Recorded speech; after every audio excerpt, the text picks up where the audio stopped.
자, 28번 문제 한번 봐보도록 하죠.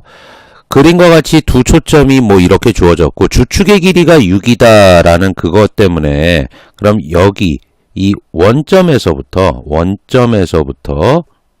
이 쌍곡선의 꼭지점까지 여기의 길이가 3이더라. 이게 A 값이 된다라는 건 알 수 있겠죠. 자, 일단 하나 확보했습니다. 뭐 A 제곱이라는 것이 9가 되더라 라는 거 일단 확보하고요. 그래 놓고 계속 읽어보도록 하죠. 자, 점 A 0,5를 그러니까 점 A의 이 좌표가 0,5가 된다라고 하네요. 자, 그리고 반지름의 길이는 1이다 라고 했습니다. 그런 원C가 있는데 제1사분면 위에 있는 쌍곡선 위의 점 P 요것과 원C 위를 움직이는 점 Q에 대해서 PQ 플러스 PF 프라임의 최소값이 12일 때 A제곱 플러스 3B제곱의 값을 구하시오. 자, 근데 일단 A제곱은 9라는 거 찾아냈으니까 저기 있는 B제곱의 값만 찾아내면 되겠네요. 자, 그러면 이제 여기에서 우리가 이 B제곱의 값을 구하기 위해서는 뭐를 알아봐야 된다? 이 초점 F 그리고 F 프라임 얘네들의 좌표를 갖다가 찾아내줘야 됩니다. 왜냐하면 이 초점 F의 좌표를 C,0이라고 했는데 그때 이 초점의 X좌표 C라는 것은 루트 한 다음에 쌍곡선에서는 A제곱 플러스 B제곱 이런 식으로 나오게 되는 거잖아요. 자, 그러니까 여기에서 이 C제곱이라는 것은 A제곱 플러스 B제곱이 되고 여기에서 A제곱이 9라는 걸 알았기 때문에 여기에서 B제곱의 값을 구하려면은 일단 이 C제곱의 값, 초점의 X좌표의 제곱의 값을 알아둬야 된다라는 거죠. 자, 어찌됐든 간에 이런 거를 구하기 위해서는 우리는 쌍곡선의 정의, 하여튼 포물선으로 등장을 하든 타원으로 등장을 하든 쌍곡선으로 등장을 하든 이 2차 곡선은 무조건 정의와 성질을 이용해서 문제를 푼다라는 거 일단 여러분들이 그거를 갖다가 알아두시고 이제 문제 풀이를 시작하셔야 됩니다.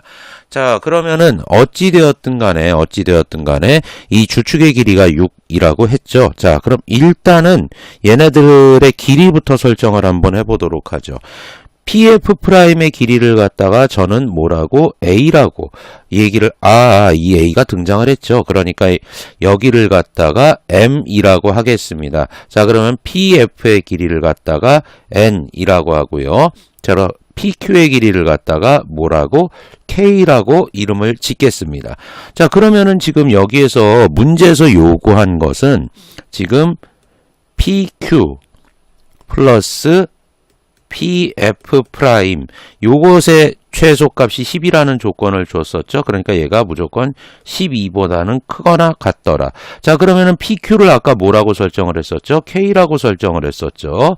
자, 그런 다음에 PF 프라임이라는 건 M이라고 했기 때문에 K 플러스 M의 최소값이 얼마가 나오게 되더라? 12가 나오게 되더라. 즉 K 플러스 M이라는 게 12보단 크거나 같더라 라는 거죠. 자, 그러면 이걸 잠깐만 M 플러스 K로 바꿔놓고 시작을 해보도록 합시다. 그럼 쌍곡선의 정의에 의해서 이 M이라는 것과 관련이 있는 N이라는 걸 좀 등장을 시켜보도록 하죠. 그리고 M 플러스 K를 갖다가 변형을 시키되 본질은 이제 똑같도록 하게 된다라고 하면은 M-N, N을 빼줬습니다. 근데 원래 없던 N이니까 여기에다가 다시 N을 더해주고 그 다음에 K를 이렇게 써주면 되겠지. 자, 그러면 위식과 아래식이 모양은 좀 변한 것 같아도 본질은 변하지 않아요. 근데 중요한 거는 뭐냐 하면은 여기에서 이 M-N이라는 얘는 항상 일정하죠. 주축의 길이인 6이 나오게 되는 거죠. 항상 일정하고. 자, 그러면 결국엔 이게 6 플러스 N 플러스 K가 되는데 얘가 항상 12보다는 크거나 같다라는 거죠. 자, 그러면 여기에서 나오는 사실 N 플러스 K라는 것은 항상 뭐보다 크거나 같다? 6보다는 크거나 같다. 즉 N 플러스 K의 최소값이 6이 되더라라는 걸 알 수가 있습니다. 자, 그러면은 이제 여기에서 n 플러스 k의 최소값을 한번 구해보도록 하죠. n 플러스 k의 최소값은 어떻게 되더라? 일단 이 a라는 점하고 뭐를 f라는 점을 딱 있고 나서 그 다음에 이제 어떻게 해준다? 여기 이 원의 반지름인 1을 빼주면 이게 바로 n 플러스 k의 최소값이 되겠죠. 근데 그 최소값이 얼마가 나오게 되더라? 6이 나오게 된다라는 것을 우리가 확인을 했죠. 자, 그러면은 여기에서부터 나오는 사실인데 결국에는 선분 AF라는 애가 얼마가 되더라?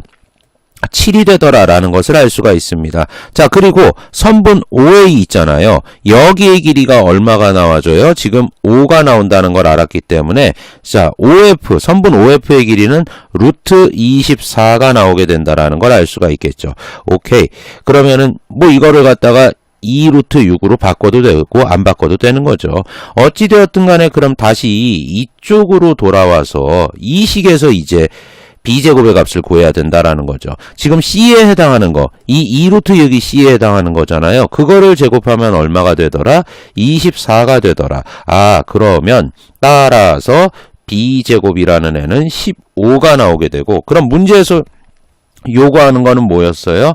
a제곱 플러스 3b제곱이었죠. a제곱은 얼마예요? 9가 되는 거죠. 플러스 3 곱하기 b제곱은 얼마가 되는 겁니까? 15가 되는 거죠. 그래서 이건 9 플러스 45가 돼서 답은 얼마가 되더라? 54가 나오게 된다라는 것을 우리가 확인할 수 있었습니다.